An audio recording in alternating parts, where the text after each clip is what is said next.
El pobre de Nazaret, capítulo 1, del padre Ignacio Larrañaga. Entorno político. Nunca entenderemos a un hombre si no nos situamos en su entorno. Como el tejido político circundante es uno de los ingredientes que contribuye poderosamente a forjar una personalidad, comencemos por echar un vistazo y analizar las expectativas, luchas y frustraciones de un pueblo, y así entenderemos más fácilmente el pensamiento y las intenciones de un conductor, en nuestro caso de Jesús.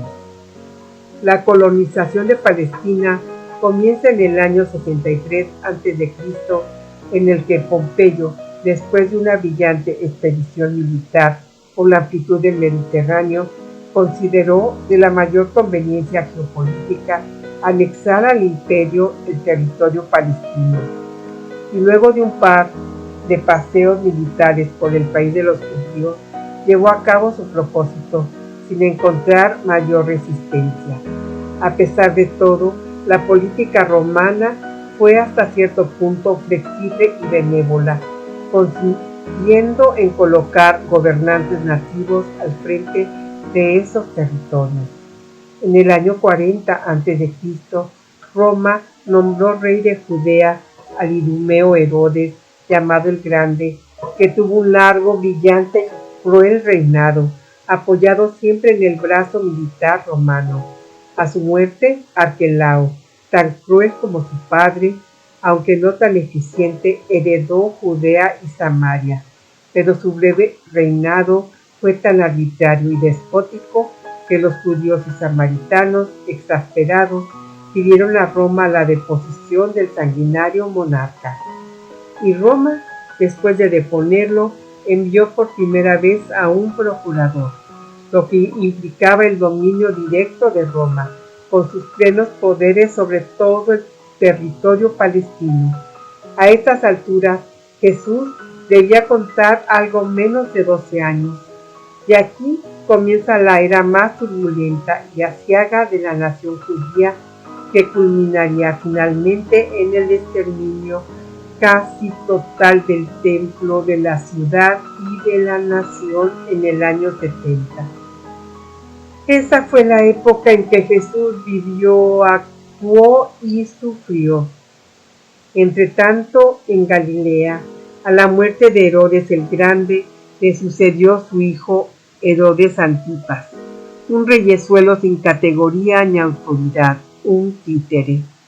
Roma le reconoció un cierto grado de autonomía a condición de que se mantuviera sumiso y quieto, y fue tanta su sumisión y devoción que no perdía ocasión de adular y agasajar a sus amos. Levantó a la orilla del lago Genesaret, por cierto muy cerca de Nazaret, la bella ciudad de Tiberías, en honor del emperador Tiberio, con termas y anfiteatros, introduciendo los usos y costumbres típicamente romanos. Asimismo, levantó otras ciudades, aunque no tan suntuosas, y difundió profusamente los aires paganos por todos los rincones de su pequeño reino. Este fue el Herodes que hizo decapitar a Juan Bautista. Nazaret era territorio de su jurisdicción. Hay que suponer, pues, que el tetrarca se había hecho presente, y en más de una ocasión, en el pequeño villorrio. En sus 30 años, Jesús no conoció otra autoridad civil que la de Herodes Antipas. Seguramente lo vio, tal vez de cerca, en más de alguna oportunidad. Y al leer detenidamente los evangelios, difícilmente puede uno sustraerse a la impresión de que Jesús debió sentir no sé qué secreta repulsa hacia Herodes Antipas. No consta por los evangelios que Jesús hubiera transitado por ciudad alguna fundada por Herodes. Palpita un irreprimible desdén en aquella iniciativa.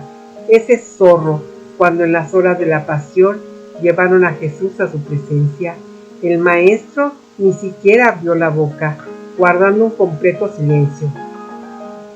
Algo profundo y negativo en relación con Herodes estaba almacenado en el corazón del maestro. De acuerdo de la bárbara y frívola decapitación de su amigo Juan el Bautista, es posible y seguramente mucho más. Esta situación política fue un duro golpe para el orgullo nacional de los judíos.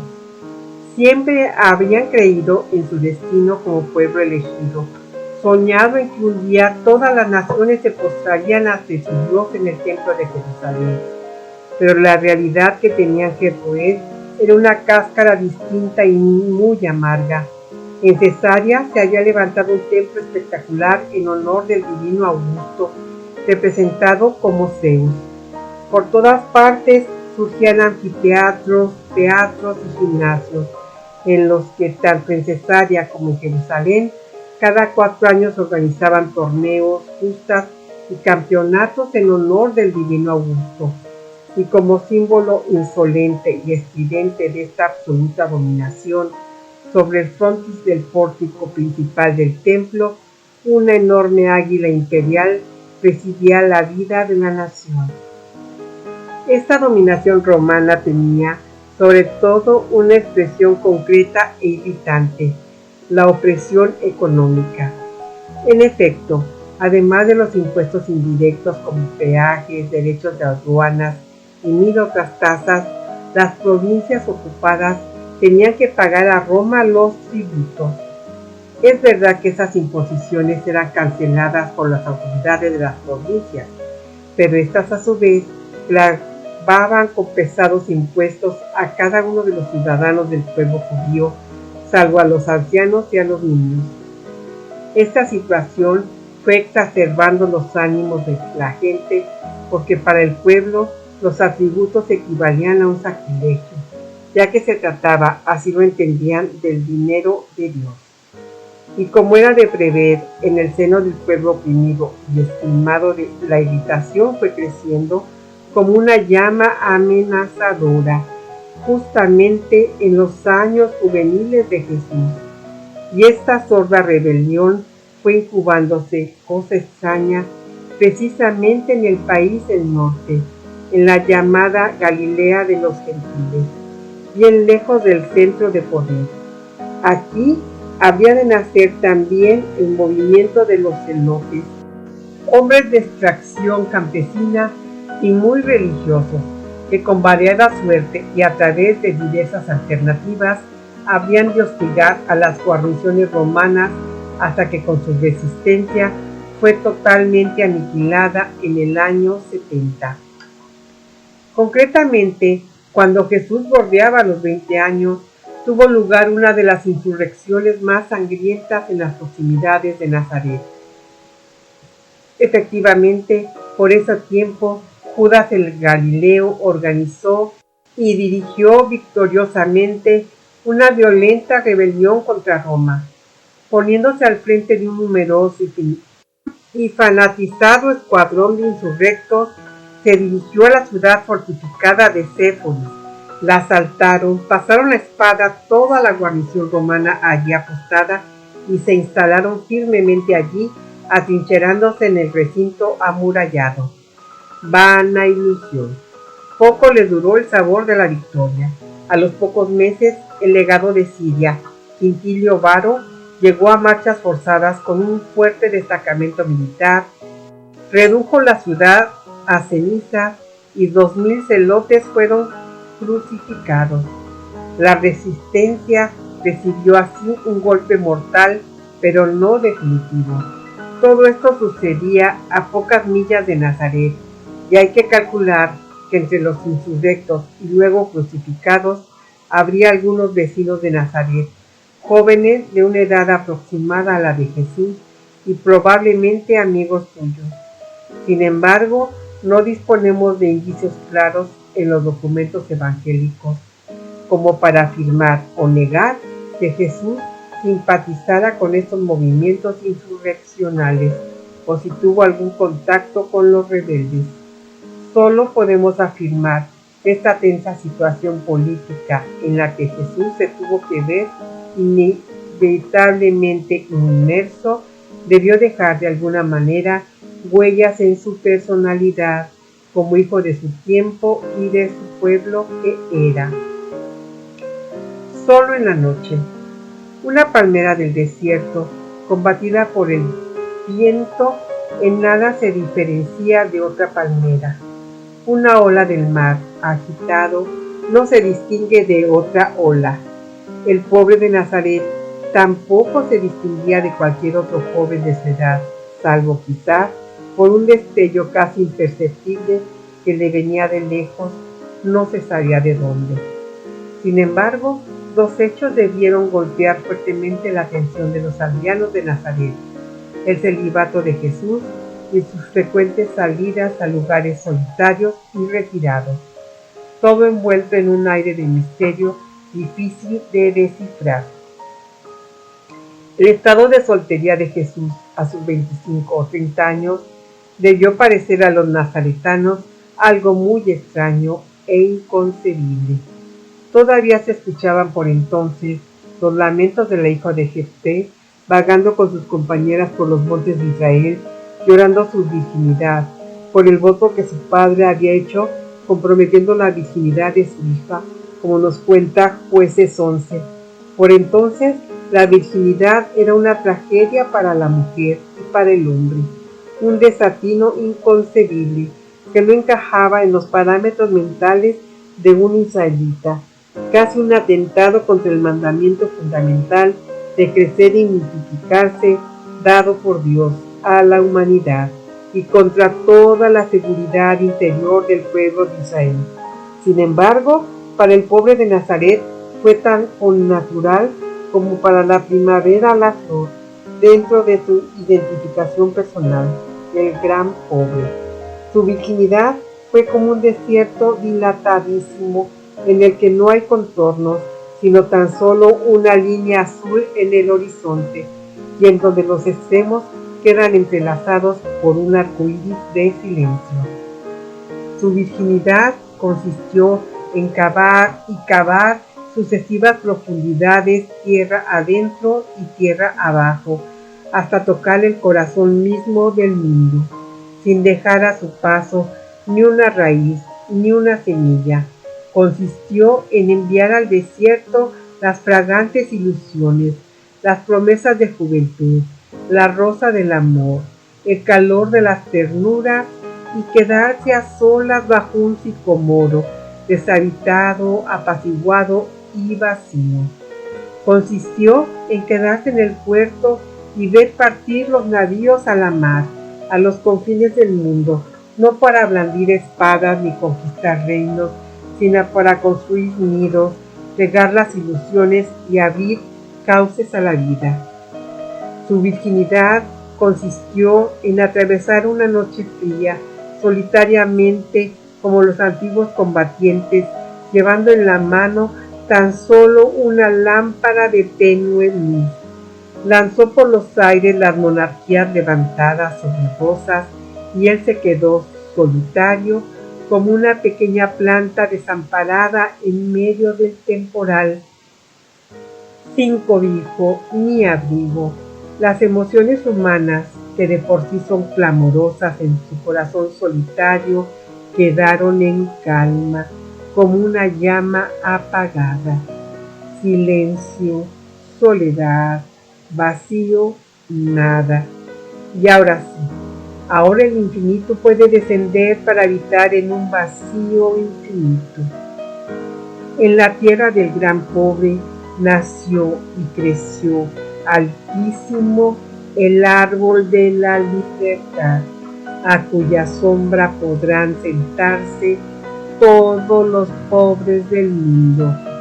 Resultado final, el gran servidor.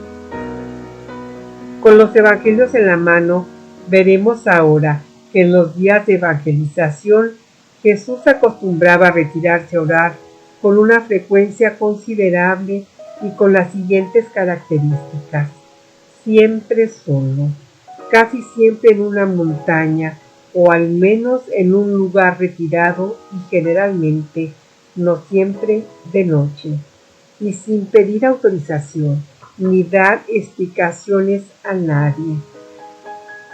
Dicen los evangelistas que después del bautismo Jesús se retiró durante 40 días a un lugar desértico, solitario e inaccesible, en donde solo habitaban las fieras. Naturalmente, esto no quiere decir que alternara con las alimañas, sino que se trataba de un lugar tan solitario y salvaje que nadie llegaba hasta allí. De este hecho, podemos extraer algunas conclusiones razonables. En primer lugar, una de carácter psicológico. Es inimaginable que alguien que no estuviera habituado a semejante soledad pudiera retirarse durante algún tiempo. En segundo lugar, y teniendo en cuenta que los evangelios solo nos entregan algunas migajas de los hechos y dichos de Jesús, y que los evangelistas señalan en más de 20 ocasiones que Jesús se retiraba siempre solo, generalmente a algún lugar de la montaña, y frecuentemente de noche, podemos concluir razonablemente que este era un hábito del pobre de Nazaret, y su modo normal de actuar durante los días de su juventud. ¿Cómo veían pues los nazaretanos a Jesús? ¿Qué opinión tenían de él? Seguramente lo veían como un hombre inclinado al silencio, más bien reservado, con una fuerte tendencia a la introspección, con frecuentes ausencias, perdido muchas veces en la soledad de las colinas circundantes, por todo lo cual no podían menos de verlo como un joven un tanto extraño y diferente. Sin embargo, como veremos, Jesús no fue un sonámbulo que camina a tientas entre los acontecimientos o anda por las nubes. Aunque busca la soledad, no es un pájaro solitario que anda siempre volando en círculos alrededor de sí mismo. Al contrario, en un notable contraste de personalidad, lo veremos siempre como un hombre con los pies en la tierra, sólidamente afirmado en la realidad, observador, congénito de todo cuanto le rodea, los campos, los huertos y sobre todo la vida, usos y costumbres de los hombres. En el final del abismo, crecí en gracia delante de Dios. En la larga noche que estamos atravesando entre escollos y a la luz de las estrellas, hemos alcanzado a entrever hasta ahora algunos atisbos del misterio, perfiles inciertos de un rostro. Nos parecemos a los astrónomos que pacientemente auscultan los espacios siderales. A simple vista, no ven más que unos destellos de luz sobre la concavidad de la bóveda oscura. Pero ellos saben que más allá de esa bóveda centellean universos infinitos y pozos de luz cuyo fulgor no hay retina capaz de soportarlo sin incendiarse. Jesús progresaba en estatura y en gracia ante Dios y ante los hombres, como nos dice Lucas. Hasta ahora hemos abordado con cierta holgura el crecimiento del pobre de Nazaret en estatura humana, pero crecer en gracia ante Dios, ¿no era él el Hijo consustancial de Dios? Esta es, sin duda, el final del abismo, el recodo más peligroso y temible, el más difícil de los problemas cristológicos. Bien sabemos que la realidad, Dios hombre, Cristo, es un mundo inaccesible. En el frontis de su puerta hay un rótulo que no dice prohibida la entrada, sino imposible el paso. No es posible traspasar el vestíbulo. Sin embargo, es el Espíritu el que nos da alas para atravesar el dintel y robar el fuego. Y todo el Nuevo Testamento no es sino un obstinado esfuerzo por escudriñar y capturar los secretos escondidos en el inescrutable abismo de Cristo. En el largo y espinudo camino de clarificación cristológica que la Iglesia realizó desde el Concilio de Nicea hasta el de Calcedonia, el interrogante que trajo a los padres conciliares de conflicto en conflicto fue este: ¿cómo elaborar y formular una doctrina cristológica que nos permita afirmar la dignidad de Jesucristo sin disminuir ni oscurecer el hecho de que también y al mismo tiempo sea plenamente hombre?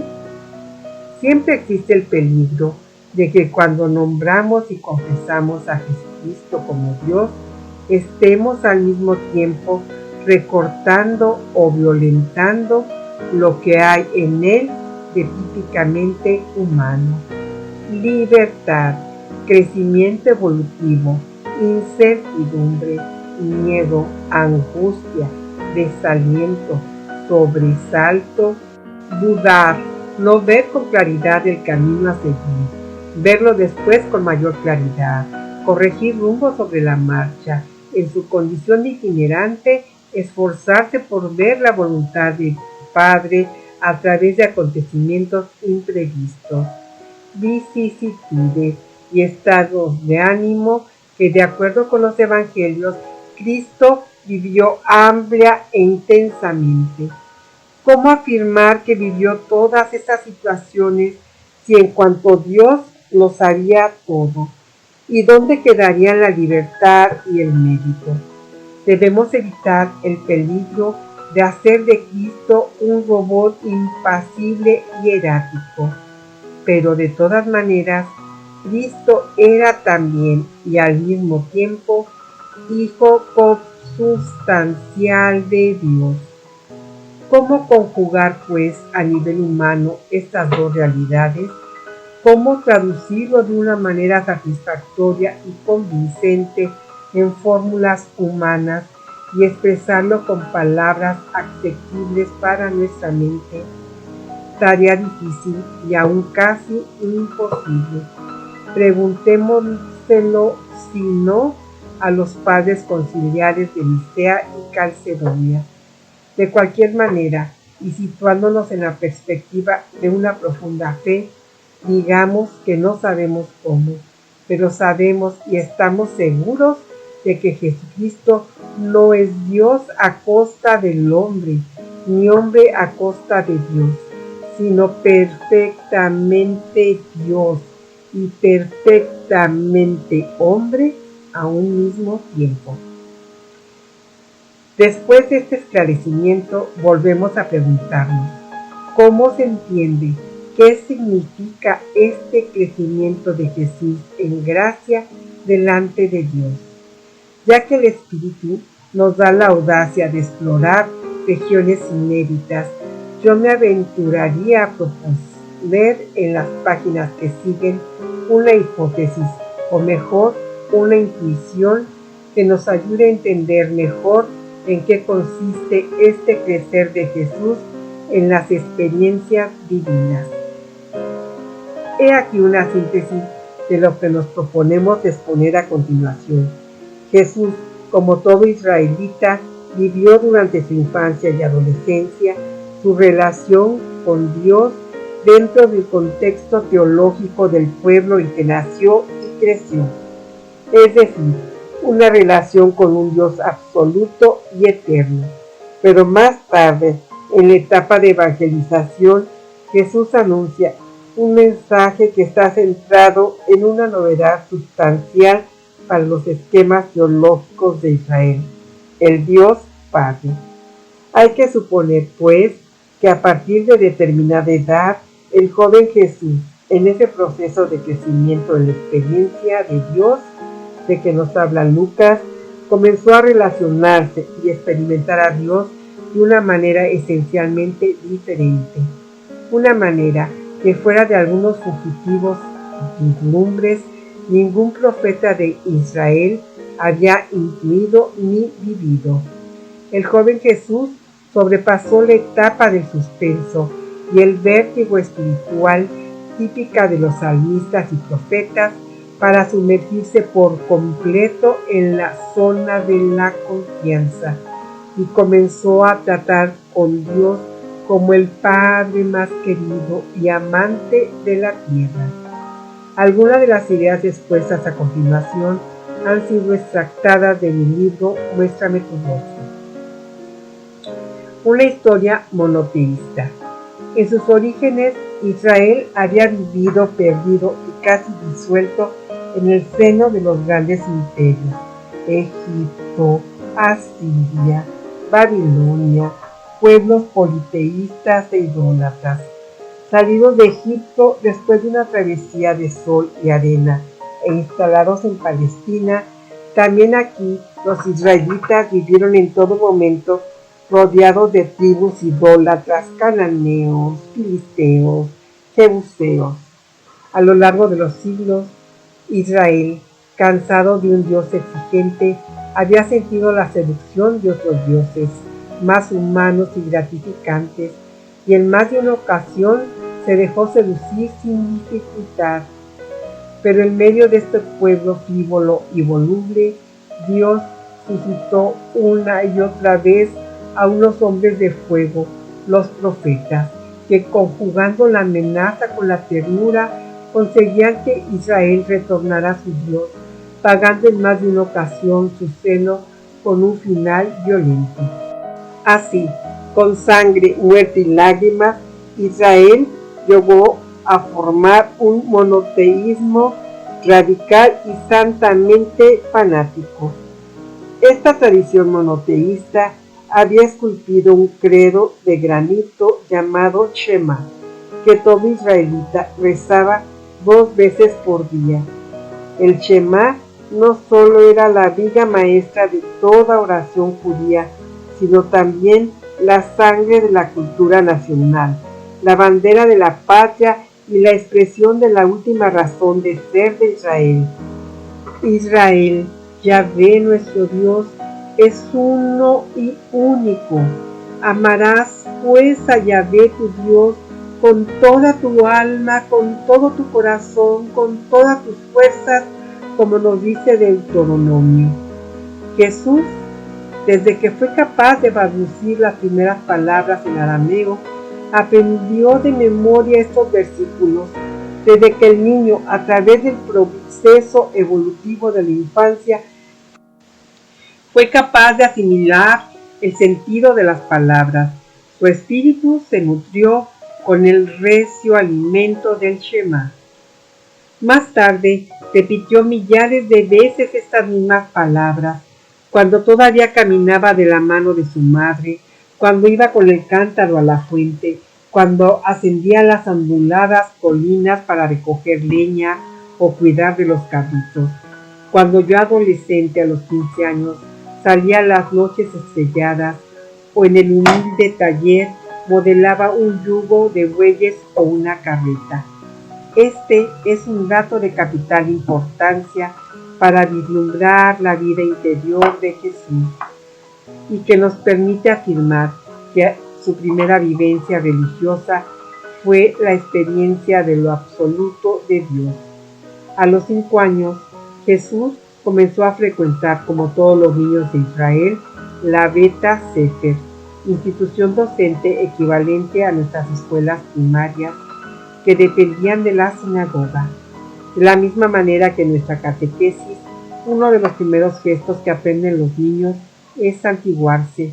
Así también por entonces, cuando el maestro de escuela escribía el pentagrama o las 4 letras del nombre de Yahvé, el niño se inclinaba profundamente sobre sí mismo, se cubría los ojos y la cara con sus manos y permanecía inmóvil en esa actitud hasta que el maestro le daba autorización para incorporarse, una vez que había borrado las 4 letras.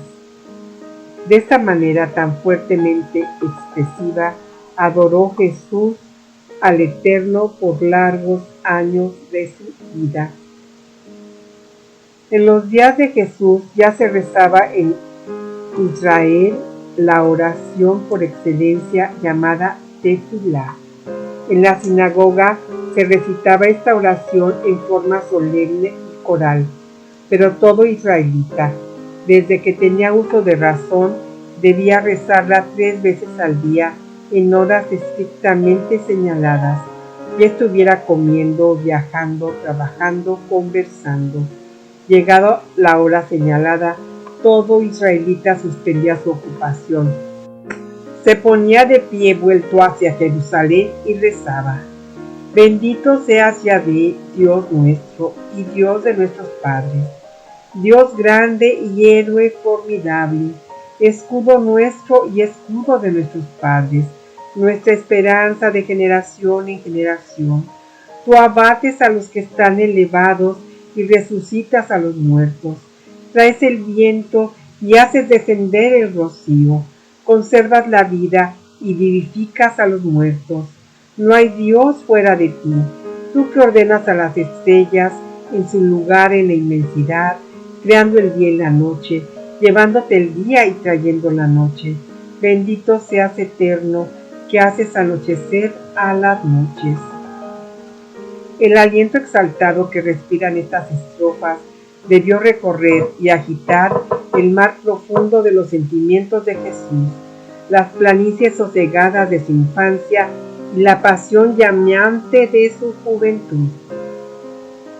Podemos muy bien imaginar a Jesús, niño, adolescente, joven maduro, rezando esta oración 3 veces por día en voz alta, a la luz del amanecer, en la quietud de la noche, caminando con la caravana, regresando del campo, erguido sobre un cerro solitario en la penumbra del taller, junto con María y José al anochecer. El pobre envuelto en llamas, todo su ser en alta tensión, contagiado por la vibración de la tierra, levantados los ojos al cielo. Jesús era ya una primavera incendiada, vendaval en marcha, noche estrellada y flor de desierto, todo al mismo tiempo.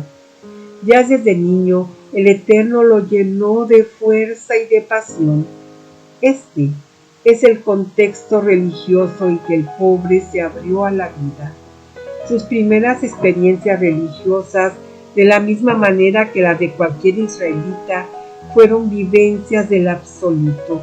Podemos constatar que para los 12 años el incomparable ya había invadido por completo sus territorios y vislumbramos en él una profunda y extensa zona de soledad a la que nadie pudo asomarse, ni siquiera su propia madre, solo Dios.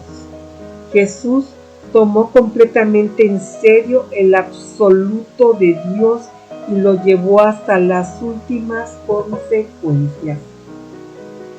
Estas vivencias del absoluto cruzan las páginas del Evangelio mezcladas con vivencias de otro género.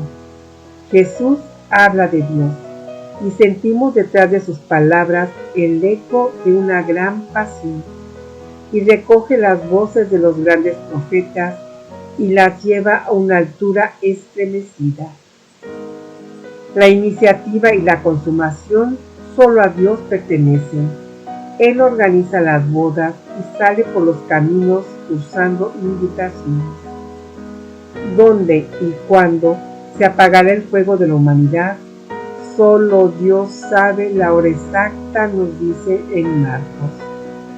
¿Quién ocupará el primer lugar en el reino? La decisión está en sus manos, como nos dice Lucas. Simón, has hablado correctamente, pero no fue por un golpe de instinto ni por tu innata sagacidad. Fue inspiración de lo alto, nos dice en Mateo. Hay que escalar este risco vertical. Hay que saltar por encima de este abismo. Ello es imposible para nosotros. Pero para Dios, para Dios todo es posible. Si creyeran, verían prodigios, saltando como un cabritillo, ese cerro se desplazaría hasta el mar. A esta araucaria le nacerían alas como las de un cóndor, y volaría a otros continentes para echar allá raíces. Así es Jesús. Un profeta deslumbrado por la potencia infinita, la fuerza y la santidad de Dios. No soporta que nadie usurpe la gloria que solo a Él le corresponde e invita a jugarse por Él hasta las últimas consecuencias con una radicalidad que asusta. del suspenso a la ternura. Pero Jesús no fue solo y ante todo un profeta, ni su Dios fue ante todo el formidable del Sinaí. Todo lo dicho hasta ahora no es cualitativamente diferente del concepto de Dios que se vivía en el judaísmo por los días de Jesús. A muchos profetas los sentimos en una entrañable comunicación con el Señor y en largos periodos de la Biblia. Dios navega en el mar de la misericordia e incluso en Jeremías y Oseas encontramos verdaderas aproximaciones al Dios de la ternura. Nos dice Oseas: yo enseñé a andar a mi hijo y lo levanté en mis brazos. Lo atraje con lazos de amor, con ligaduras humanas. Fui para él como quien alza una criatura contra su mejilla, y yo me inclinaba hacia él para darle de comer. A pesar de esas aproximaciones y golpes de intuición, el Dios absoluto del Sinaí presidió sin contrapeso la vida religiosa de Israel. Retomemos el hilo. ¿En qué sentido crecía Jesús en las experiencias divinas? Ya lo hemos dicho, Jesús, como verdadero israelita, vivió largos años aquella relación de adoración pasmada ante el único y eterno. Veamos ahora cómo fue pasando a otra relación absolutamente inédita en Israel, la relación de confianza y ternura de un hijo muy querido con un padre muy amoroso. Jesús era un muchacho normal, pero diferente. Tendría entre 15 y 20 años. Cualquier observador sensible podría haber descubierto en él un extraño resplandor, como un invisible halo hecho de dulzura y fuego que le envolvía como una túnica translúcida. Era como alguien que camina mirando hacia adentro de sí mismo, y todos decían que alguien iba con él o que él iba con alguien, igual que cuando desaparece en la distancia. Ya sabemos que los puentes unen a los que están distantes, y en el caso de Jesús, la intimidad era la presencia total, hecha de dos presencias, o dicho de otra manera, dos infinitas consubstanciales interioridades, volcadas hacia afuera y fundidas en un único abrazo. Era de noche. El joven salió de su casa muy quedo, cerró la puerta con cuidado y atravesó silenciosamente el poblado. Nazaret parecía un lugar abandonado. Todas las puertas y ventanas estaban todavía cerradas. Ni una luz, ni una voz. Pronto estuvo el joven en descampado, a cielo abierto en la oscuridad estrellada. Enseguida lo envolvió un embrogador aroma de azahar que flotaba en el aire, y una emoción que ni él mismo alcanzaba a comprender invadió de pronto sus calles y senderos, tomando posesión completa de su territorio. A la tenue luz de las estrellas, comenzó a escalar la colina rocosa entre cipreses y olivos, caminando sobre los guijarros sueltos, que al rodar unos sobre otros sonaban como risas extrañas en el silencio de la noche. Sin detenerse ni una sola vez en su escalada, llegó por fin a la cumbre más elevada del cerro. Todo era prodigio en la noche resplandeciente y mágica. La bóveda celeste era un inmenso racimo de luz. Innumerables luciérnagas brillaban todavía en la oscuridad, y millares de grillos y otros insectos batían sus élitros con fuerza salvaje e incansable, transformando la noche en una sinfonía cósmica. Embriagado de aromas primaverales, un ruiseñor cantaba arrebatadoramente y sin darse tregua sobre un ciprés cercano. El joven se sintió como flotando en el mar de la vida y casi se desvaneció al aspirar la embriaguez una mezcla infinita de perfumes, de anémonas y nardos silvestres, romeros y ciclámenes, mirto y retama, a cuyo conjuro se le despertaron las energías dormidas en sus raíces. Noche de boda y éxtasis.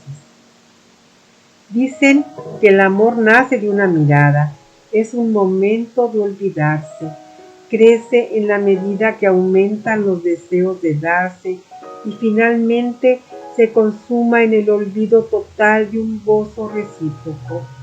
Aquella noche el padre se abrió al hijo sin medidas ni controles. El hijo le correspondió plenamente y a su vez se abrió enteramente al padre. Los dos se miraron hasta el fondo de sí mismos con una mirada de amor. Y esa mirada fue como un lago de aguas profundas y claras en las que ambos se perdieron en un abrazo en que todo era propio y todo era común. Todo lo recibían y todo lo daban, y todo se comunicaba en un inefable silencio, igual que cuando nos llegan melodías desde las estrellas. Fijos los ojos del joven en una estrella azul, tomadas y concentradas sus energías en el foco de amor que es el Padre, estallaron las emociones. El amor y la intimidad entablaron un duelo singular en el corazón ardiente del joven, en el sentido de que cuanto mayor era el amor, mayor era la intimidad, y cuanto más alta la intimidad, tanto más alto era el amor. Y así la velocidad interiorizante fue aceleradamente devorando todas las distancias entre el Hijo y el Padre, y de esta manera se consumó el duelo entre el amor y la intimidad, y los dos llegaron al éxtasis, la posesión, la quietud, la totalidad, la eternidad. Fue entonces cuando la ternura y la confianza levantaron un vuelo irresistible hasta transformarse en gigantesco terebinto de amplísima copa que con su sombra fue cubriendo los impulsos vitales de este joven normal y diferente.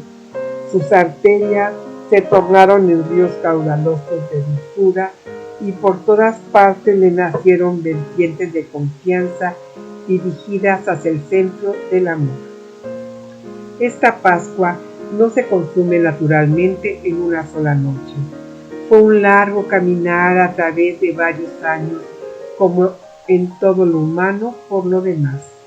El joven fue alcanzando de sol a sol, noche tras noche, mar adentro, cada vez más allá, en la ruta ascendente que conduce al alto manantial del amor, el Padre.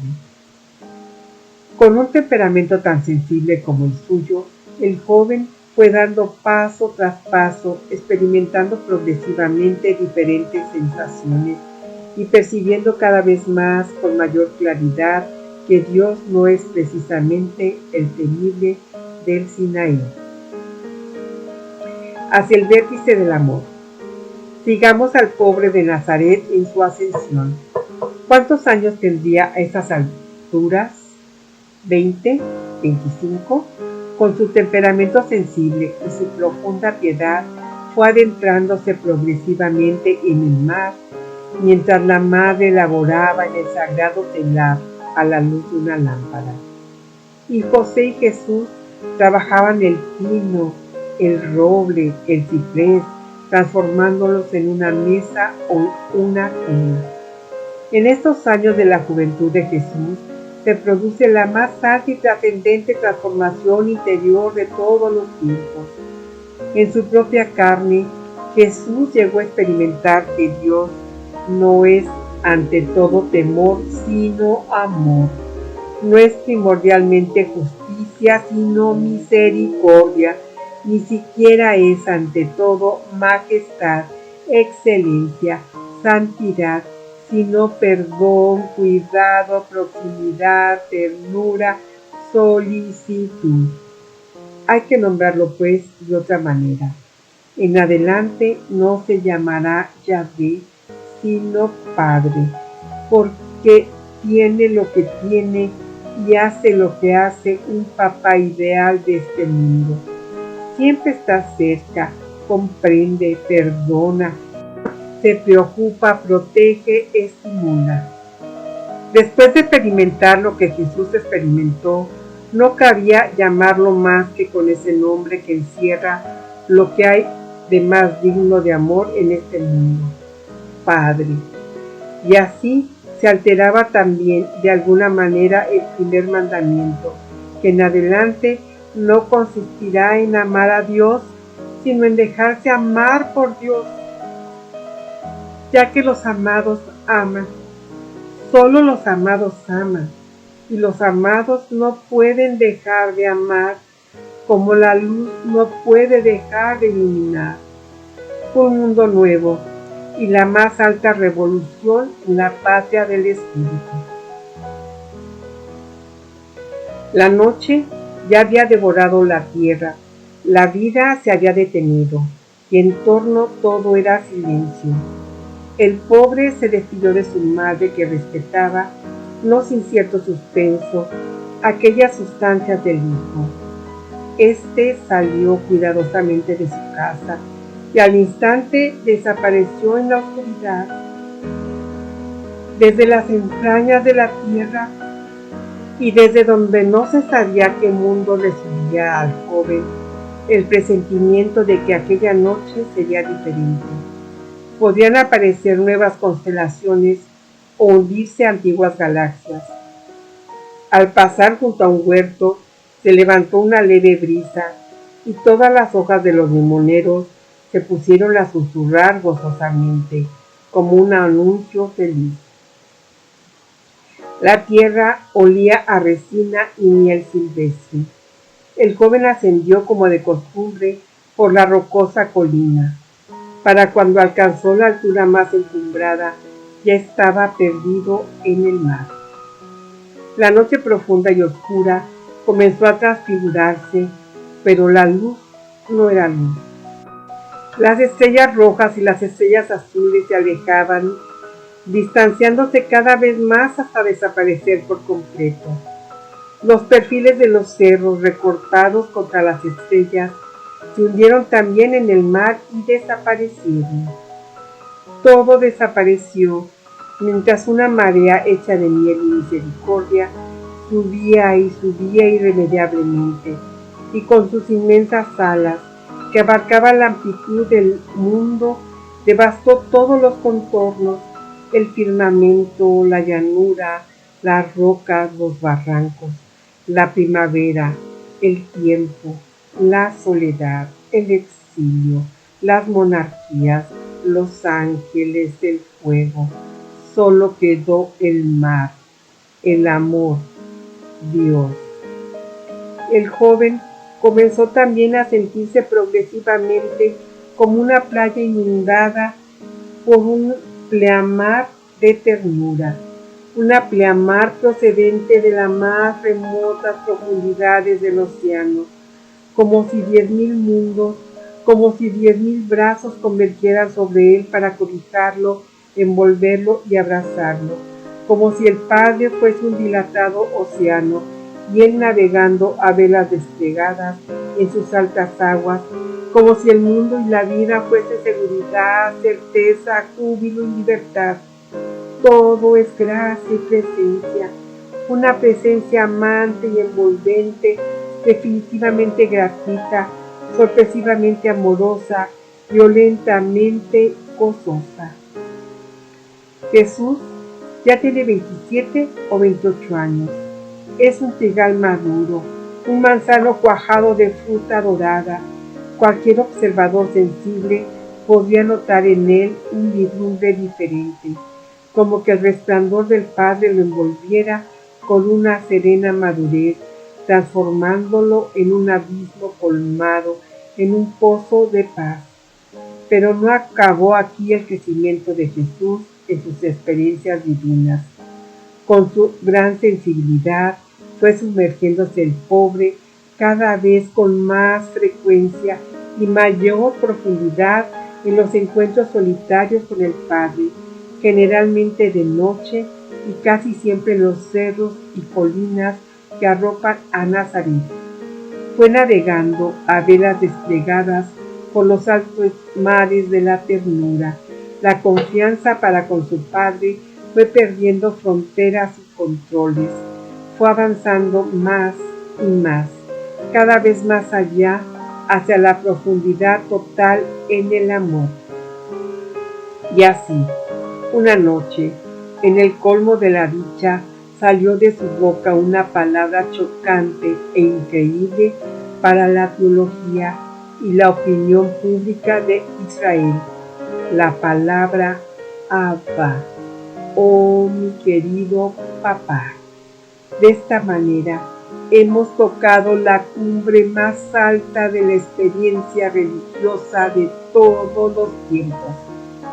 Y ahora sí, ahora Jesús está en condiciones de lanzarse sobre los caminos, plazas y mercados para comunicar y proclamar una novedad sustancial, una noticia espléndida de última hora, noticia intuida y descubierta personalmente y comprobada copiosamente en los silenciosos años de su juventud, que el poderoso es amoroso, que la mano que sostiene los mundos lleva grabado mi nombre como señal de predilección, que por la noche queda velando mi sueño y durante el día sigue mis pasos como sombra desvelada, y que sobre todo este amor es gratuito, me ama sin por qué ni sin para qué, ni porque yo sea bueno, ni para que sea bueno, como la rosa que por ser rosa perfuma, como la luz que por ser luz ilumina.